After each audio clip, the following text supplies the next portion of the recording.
जय हिंद बच्चों। आज हम क्लास 10वीं के बायोलॉजी पढ़ेंगे। लेसन होगा आपका 6। चैप्टर का नाम होगा जैव प्रक्रम, अंग्रेजी में कहेंगे लाइफ प्रोसेस। ठीक है, तो जैव प्रक्रम से मैट्रिक में जो है बहुत अच्छा क्वेश्चन आता है। 6-7 नंबर का क्वेश्चन आ जाता है। ऑब्जेक्टिव 3-4 को पूछ लेता है, सब्जेक्टिव में आ ही जाता है। लगभग बायोलॉजी के ना बाबू सबसे बड़ा चैप्टर है और सबसे ज्यादा सब्जेक्टिव ऑब्जेक्टिव इसी चैप्टर से बनता है। तो इसको आप इतना बेसिक से पढ़िए, इतना ध्यान से पढ़िए, ताकि आप जब परीक्षा हॉल में जाएं तो क्वेश्चन पेपर खोलें तो आपको लगे कि हाँ बहुत इजीली है। रियल में अगर ध्यान से पढ़ेंगे तो इजीली है।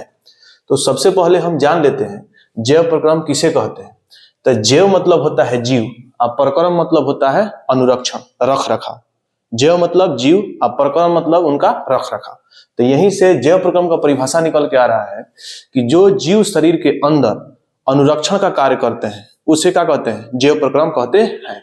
अगर आप कहिए सर लिख दीजिए, तो हम अगर जैव प्रक्रम का अगर अर्थ देख लें, परिभाषा देख लें जैव प्रक्रम, तो हम कह देंगे जीव शरीर के अंदर, जीव शरीर के अंदर जो अनुरक्षण का कार्य करते हैं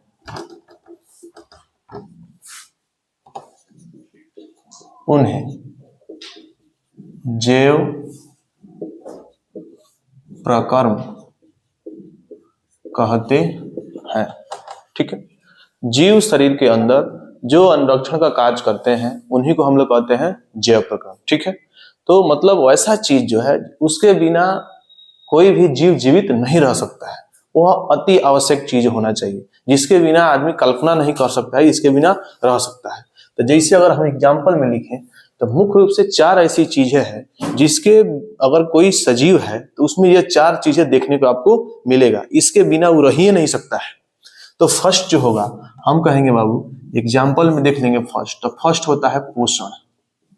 जिंदा रहने के लिए खाना खाना अति जरूरी है। ठीक है, दूसरा है पोषण करेंगे, उसके बाद हम श्वसन करवे करेंगे। श्वसन यह तो अति आवश्यक है। अगर भोजन 1-2 दिन 3 दिन नहीं करते हैं तो आदमी जिंदा रह सकता है, लेकिन श्वसन नहीं करे, सांस नहीं ले तो 2 मिनट जिंदा नहीं रह सकता है, पटाख दे मर जाएगा। क्यों मरेगा? पटाख दे। नंबर 3 जो है, 3 में हो जाता है आपको संवहन। संवहन संवहन संवहन संवहन के बाद आता है संवहन, मतलब जो है हम भोजन कर लिए हैं, श्वसन ले लिए हैं, तो उससे जो होता है शरीर में प्रोटीन, वसा, कार्बोहाइड्रेट, तरह तरह की चीज निकलता है। तो सारी बॉडी में खून का निर्माण होता है, तरह तरह की चीज का निर्माण, तो सब चीज जो होता है शरीर में घूमता है। तो किसके माध्यम से? तो संवहन के द्वारा जो होता है ना, शरीर में चारों तरफ उसको भेजा जाता है, इसलिए संवहन कहते हैं उसको। नंबर अगला है, उसको हम कहते हैं उत्सर्जन। क्या कहते हैं? उत्सर्जन। उत्सर्जन उत्सर्जन का मतलब होता है कि शरीर से कोई भी चीज जो है अपशिष्ट पदार्थ के रूप में जो निकल रहा है उसी को क्या कहते हैं? उत्सर्जन कहते हैं। जैसे खाना खा लिए हैं तो भात चावल खा लिए हैं, सब्जी खाए हैं, तो शरीर में जितना लगा उतना लगा, लेकिन उसमें जो अपशिष्ट पदार्थ है, जो अनपचे भोजन है, वो तो शरीर के माध्यम से निकलेगा। तो किसके द्वारा निकलता है? तो उत्सर्जन द्वारा।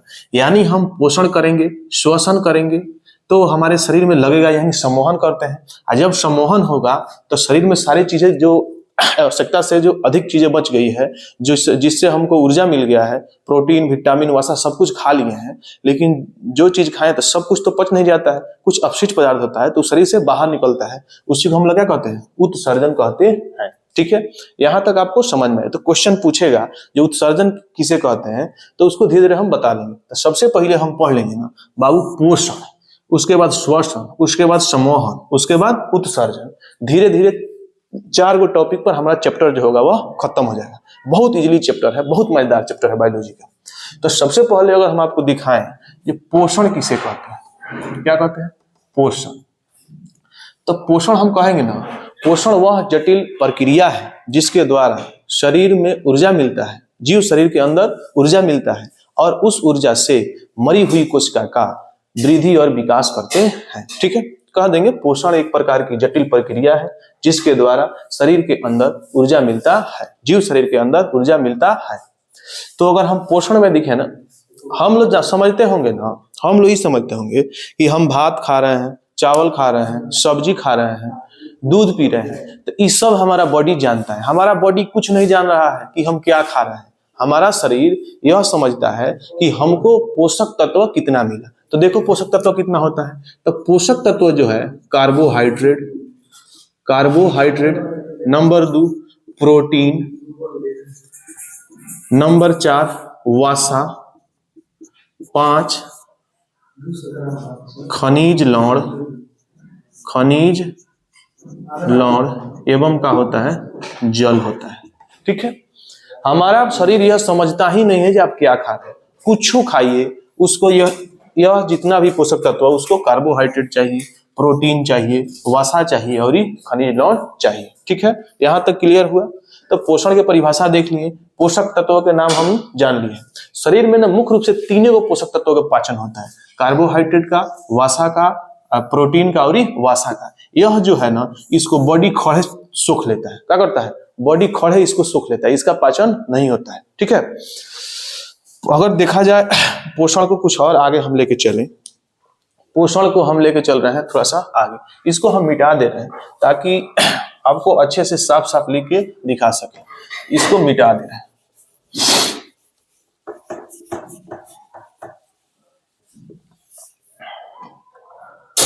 अब टॉपिक होगा आपका पोषण।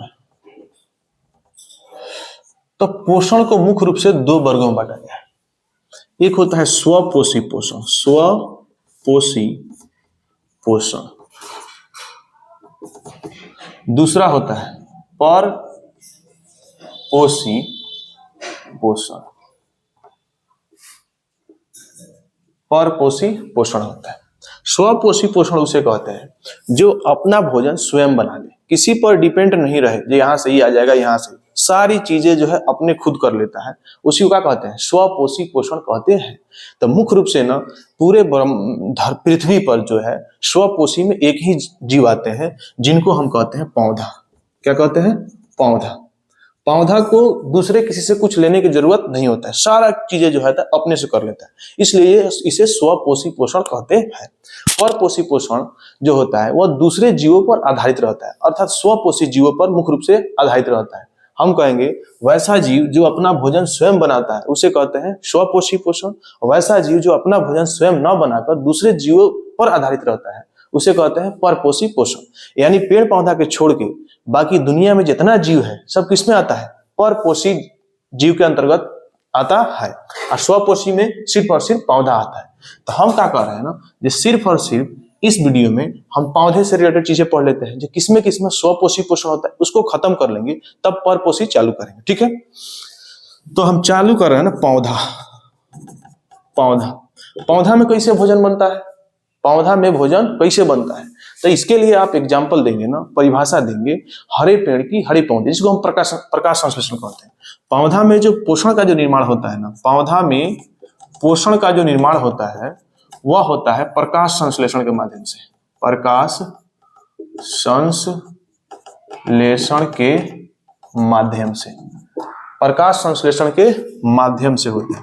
तो अब प्रश्न आ रहा है प्रकाश संश्लेषण कहते किसको है, तो कहेंगे हरे पेड़ की हरी पत्तियां। क्या कहेंगे बच्चे, हरे पेड़ की हरी पत्तियां क्लोरोफिल सूर्य प्रकाश की उपस्थिति में वायुमंडल से कार्बन डाइऑक्साइड, पृथ्वी से जल लेकर कार्बोहाइड्रेट का निर्माण करती है, उसे क्या कहते हैं, प्रकाश संश्लेषण कहते हैं। इसका इक्वेशन आप लिख देंगे।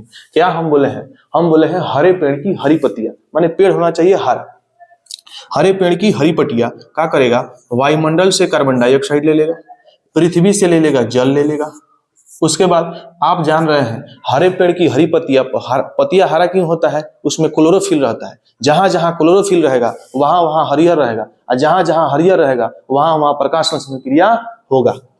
तो वायुमंडल से ले लेगा कार्बन डाइऑक्साइड, पृथ्वी के अंदर से ले लेगा जल, खनिज लवण ले लेगा, और क्लोरोफिल तो पेड़ पत्तियां में रहबे करता है, तो क्लोरोफिल हो गया। अब ले लेगा प्रकाश, कथी के प्रकाश लेगा बाबू, तो सूर्य का प्रकाश लेगा, सूर्य का प्रकाश होगा। तीर चिन्ह देंगे, बना रहा है कथी, कार्बोहाइड्रेट अर्थात ग्लूकोज बना रहा है। क्या बना रहा है, ग्लूकोज। तो लिख देंगे C6H12 O6 plus oxygen plus कथी, जल दे देता है। पेड़ पौधा ना ऑक्सीजन को फालतू समझ के बाहर निकाल देता है, वह हम लोग ले लेते हैं। ठीक है, यानी क्या करेगा। अच्छा, ये आप ध्यान से देखते होंगे बाबू, ये आखिर ऑक्सीजन आया कहां से है, तो ऑक्सीजन आया है यहां से, दिख रहा है। पेड़ पौधा जो है जल लिया है, और जल का निर्माण किससे होता है, हाइड्रोजन और ऑक्सीजन से। तो पेड़ पौधा हाइड्रोजन को रख लेता है, ऑक्सीजन फालतू समझ के बिक देता है, जो हम लोग ले लेते हैं। ठीक है, तो वायुमंडल से ले लिए कार्बन डाइऑक्साइड, पृथ्वी से ले लिए जल, सूर्य का प्रकाश निकलबे करता है, उसके बाद क्या करते हैं, क्लोरोफिल हरी पत्तियां में रहबे करता है, तब बना लिया कथी, कार्बोहाइड्रेट, इसी को हम लोग कहते हैं कथी, ग्लूकोज। पूछा है कि जो पेड़ पौधा ऑक्सीजन देते हैं कहां से देते हैं, तो किससे देते हैं, जल से देते हैं। जल जाता है सूर्य प्रकाश की उपस्थिति में टूटता है, तो जल में से क्या, हाइड्रोजन को पेड़ पौधा रख लेता है और ऑक्सीजन को उड़ा देता है। साथ ही ऑक्सीजन मिल गया, और जो एक्स्ट्रा जल होता है उसको वाष्प के रूप में उधिया देता है, तो वह वाष्प के रूप में क्या निकल जाता है, जल भी निकल जाता है। ठीक है, तो परिभाषा पूछेगा तो कहेंगे हरे पेड़ की हरी पत्तियां, वायुमंडल से कार्बन डाइऑक्साइड, पृथ्वी से जल, क्लोरोफिल के उपस्थिति, सूर्य प्रकाश की उपस्थिति में क्या करते हैं, कार्बोहाइड्रेट, ऑक्सीजन एवं जल का निर्माण करते हैं, जिसे क्या कहते हैं, प्रकाश संश्लेषण कहते हैं। तो प्रकाश संश्लेषण की परिभाषा लिख के आप प्रकाश संश्लेषण के एग्जाम्पल लिख देंगे, और संतुलित करना आपको हम एक पार्ट में सिखाए हैं, इसको संतुलित कर देंगे, तब आपको मिल जाएगा कितना, 3 नंबर का आता है, 3 नंबर आपको मिल जाएगा। ठीक है, तो पेड़ प्रकाश संश्लेषण जान लिए। प्रकाश संश्लेषण के बाद आखिर प्रकाश संश्लेषण होता कहाँ है, तो प्रकाश संश्लेषण होता है पत्तियों में। कहाँ होता है, पत्तियों में। तो पत्ती के बारे में अगर हम पढ़ लें, पत्तियों के बारे में अगर हम पढ़ लें, तब पत्ती में पाया था बाबू रंध्र। क्या पाया था है, रंध्र। रंध्र को अंग्रेजी में एस्टोमेटा कहते हैं। क्या कहते हैं, एस्टोमेटा कहते हैं। अब पूछा है कि रंध्र किसे कहेंगे, तो कहिएगा पत्तियों के सतह पर अनेक प्रकार के छोटे छोटे छिद्र पाए जाते हैं, जिन्हें कहते हैं रंध्र। क्या कहते हैं, पत्तियों के सतह पर अनेक छोटे छोटे प्रकार के छिद्र पाए जाते हैं, जिसे कहते हैं रंध्र। ठीक है, कितना बार रंध्र नहीं पूछा है, पूछा है कथी, एस्टोमेटा किसे कहते हैं। तो ध्यान से, इसमें बायोलॉजी में क्या होता है, अंग्रेजिया को हिंदी में लिख देता है, अब भूल जाता है, तो आपको भूलियाना नहीं है, वो कितना ही भूलिया है, लेकिन आपको उसके चक्कर में पड़ना नहीं है। एस्टोमेटा होगा, कहिएगा पत्तियों के सतह पर अनेक प्रकार के छोटे छोटे रंध्र, अनेक प्रकार के छोटे छोटे छिद्र पाए जाते हैं, जिन्हें कहते हैं रंध्र। रंध्र हो गया। अब आपसे पूछेगा ना रंध्र के कार्य, रंध्र के कार्य, रंध्र के कार्य जब पूछेगा तो मुख्य रूप से 2 कार्य लिख दीजिएगा। कथी होता है, गैसों का विनिमय, गैसों का विनिमय, गैसों का विनिमय क्या करता है। आप सुने हैं कि वायुमंडल से कार्बन डाइऑक्साइड ले लेता है, कौन, पेड़ पौधा ले लेता है। ठीक है, फिर पेड़ पौधा कार्बन डाइऑक्साइड ले लेता है, तो फिर ऑक्सीजन भी छोड़ता है, तो उसी रंध्र के माध्यम से छोड़ता है ना। तो गैसों के विनिमय का अर्थ हुआ कार्बन डाइऑक्साइड लेता है और ऑक्सीजन छोड़ता है।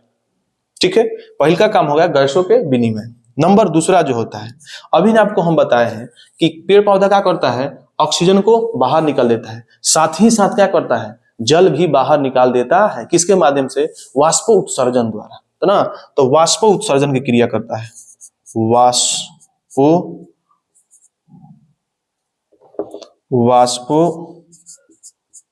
उत्सर्जन की क्रिया होता है, वाष्प उत्सर्जन की क्रिया होता है। ठीक है, तो मुख्य रूप से आपसे इतना ही सवाल यहां से आएगा, आपको सवाल यहीं से आएगा, तो अच्छा से देखिएगा कि रंध्र किसे कहते हैं। तो पत्तियों के सतह पर अनेक छोटे छोटे छिद्र पाए जाते हैं, जिसे रंध्र कहते हैं। रंध्र के 2 कार्य, गैसों के विनिमय और क्या करना, गैसों का विनिमय और वाष्प उत्सर्जन करना। ठीक है, यहां तक जिसको कंप्लीट हो गया, तो ध्यान से देखना, प्रकाश संश्लेषण है बाबू 2 से 3 बार पूछा है, और उससे ज्यादा इंपॉर्टेंट है ना, है तुमको इक्वेशन। कई बार तो कह दिया है प्रकाश संश्लेषण का इक्वेशन लिखिए। अब बताओ, बच्चा अगर ध्यान से पढ़ लेगा तो का इक्वेशन कोनो भारी है, सिंपल से याद करो यार, ग्लूकोज का सूत्र है, इहो तो पूछ दिया एग्जाम में, जो ग्लूकोज का सूत्र लिखिए तो C6H12O6 ग्लूकोज का सूत्र हो जाएगा। ये भी तो पूछ रहा है जो पेड़ पौधा जो ऑक्सीजन देता है, तो मुख्य रूप से ऑक्सीजन आया कहाँ है, तो जल से आता है, क्योंकि जल का सूत्र क्या होता है H2O। हाइड्रोजन को पेड़ पौधा रख लेता है और ऑक्सीजन को क्या करता है, उड़ा देता है, वही तो आया था। तो कल कहाँ घरे बन रहा है ऑक्सीजन जो आपको निकाल के दे देगा, बात कर रहे हैं। इसके बाद बाबू इतना आपका कंप्लीट हो गया। इसके बाद अब एक चीज और बता देते हैं आपको। तो इस तरह से हमारा जो था रंध्र खत्म हो गया, पतिया खत्म हो गया। पतिया का तो फोटो कोनो बना देगा, तुलो ही बना देना, सिंपल है, ठीक है। उसके बाद पूछेगा ना, जो पेड़ पौधा को प्रकाश संश्लेषण के लिए कच्ची सामग्री क्या क्या चाहिए और कहां से चाहिए, तो लिख दो। पहले ही क्या चाहिए उसको, कार्बन डाइऑक्साइड चाहिए, कहां से मिलता है, वायुमंडल से। कहां से मिलता है, वायुमंडल से मिलता है। दो में क्या चाहिए, उसको चाहिए बबुआ जल। क्या चाहिए, जल। तो जल कहां से मिलता है, कहां से मिलता है, पृथ्वी के अंदर से मिलता है, ठीक है। तो लिख देंगे कार्बन डाइऑक्साइड वायुमंडल से, जल पृथ्वी से। नंबर 3 में हम क्या लिख देंगे, उसको चाहिए सूर्य प्रकाश। सूर्य प्रकाश कहां से मिलता है, प्रकाश चाहिए। प्रकाश कहां से मिलता है, सूर्य से मिलता है। मुख्य रूप से लिख देना 3 को, धन्यवाद के मिल जाएगा। इहो तो पूछेगा इनमें से किसके लिए प्रकाश संश्लेषण के लिए आवश्यक क्या क्या है, तो ऑप्शन में है कार्बन डाइऑक्साइड, ऑप्शन में कथी, जल, ऑप्शन में है कथी, सूर्य का प्रकाश, और ऑप्शन डी में तुमको मिलेगा कथी, सभी। तो लड़का क्या करेगा, सभी पर टिक कर देगा, खट दे नंबर मिल जाएगा, ठीक है, मिल जाएगा, चढ़ दे नंबर मिल जाएगा उसको, ठीक है। आगे बढ़ जाते हैं, ध्यान से देख लेना। उसके बाद एक और जो है अमीबा के बारे में पढ़े, क्वेश्चन कहेगा अमीबा किसे कहते हैं, अमीबा के चित्र बनाइए और उसके क्रिया विधि को समझाइए। तो देख लो अमीबा, 2 नंबर में आएगा बबुआ अमीबा। कहेंगे अमीबा का जो परिभाषा बोलेंगे, कहेंगे अमीबा एक कोशिकीय जीव है। कौन जीव है, अमीबा। लिख देते हैं, ई लिख देते हैं, बड़ी जरूरी है। अमीबा एक कोशिकीय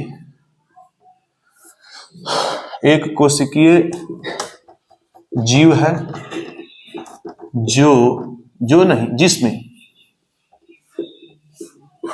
जिसमें द्विखंडन विधि द्वारा प्रजनन होता है। जिसमें क्या होता है बबुआ, द्विखंडन विधि द्वारा प्रजनन होता है। यह अपना भोजन कुटपाद, इसी को पदाभ भी कहते हैं, पदाभ, कुटपाद या पदाभ की सहायता से भोजन ग्रहण करता है एवं खाद्य धानी में इसका पाचन करता है। खाद्य धानी में इसका पाचन करता है। हो गया, 2 नंबर में आएगा। अब कितना लिखेगा, इतने दिन हटा लें। इसके बाद अमीबा का बनेगा फोटो। स्टार तहेंगे बना देते हैं, कथी कहते हैं, स्टार ऐसे ऐसे बना देते हैं, बीच में कथी होगा, केंद्रक होगा। फिर यह आगे बढ़ जाएगा, ऐसे ऐसे बना दो, फिर एक केंद्रक हो जाता है बड़ा। क्या हो जाता है, केंद्रक हो जाता है बड़ा। यह केंद्रक हो जाता है और बड़ा। केंद्रक जो है बबुआ, केंद्रक जो है ये हो गया है बड़ा, यहां से टूट जाता है 2 वर्गों में।